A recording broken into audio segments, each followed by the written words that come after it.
Je sais que beaucoup de gens ont découvert Nietzsche justement quand il a été dépoussiéré et vulgarisé par Julien Rochdy sur les réseaux sociaux. Et ce qu'on comprend, c'est que pour lui, Nietzsche, c'est plus qu'un auteur, c'est un maître. Pour ce qui me regarde, moi, j'ai rencontré Nietzsche quand je travaillais dans un self. T'as l'air de te moquer de Rochdy parce qu'il parle de sa rencontre personnelle avec Nietzsche, mais t'es parti pour faire la même chose. Ah non, mais c'était pas une critique, hein.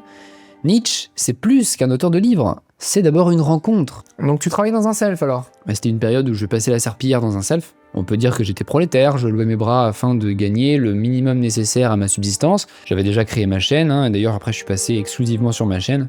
C'est pareil, sauf que là on loue son cerveau en fait. Et c'est dans ce self que toi, t'as rencontré Nietzsche. Dans quel sens? Il t'est apparu dans le local poubelle ou il voulait du rap de frites? Il m'est pas apparu, mais je l'ai entendu. J'ai entendu une voix. Les premiers mots c'était « la volonté du vrai nous égare ». Tu l'as entendu? Genre une voix? C'est ça. Ah ouais. Et comment t'as su que c'était Nietzsche qui te parlait?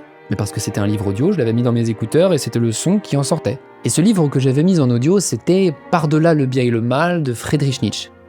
Par-delà le bien et le mal a été pour moi une porte d'entrée. Le lecteur avait une voix de stentor rocailleuse qui semblait sortir d'un sépulcre, et je dois l'admettre, cette voix m'avait troublé, cette voix m'avait mystifié. Et au bout d'une heure d'audio, je me suis trouvé dans un état d'agitation extrême, tel qu'on en éprouve lorsqu'on a l'impression de toucher quelque chose comme une grande vérité, de tâter du doigt la voûte de l'absolu.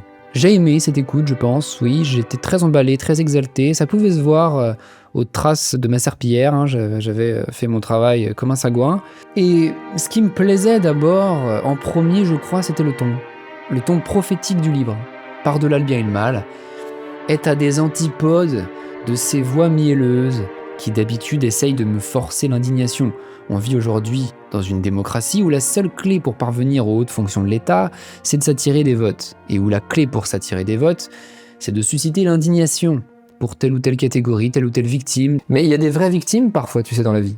Oui, bien sûr, mais c'est un peu fatigant à la longue de voir que notre rapport à la politique se construit presque exclusivement autour des occupants éternels du statut victimaire, et la science politique, vous savez, n'est pas censée se construire de cette façon.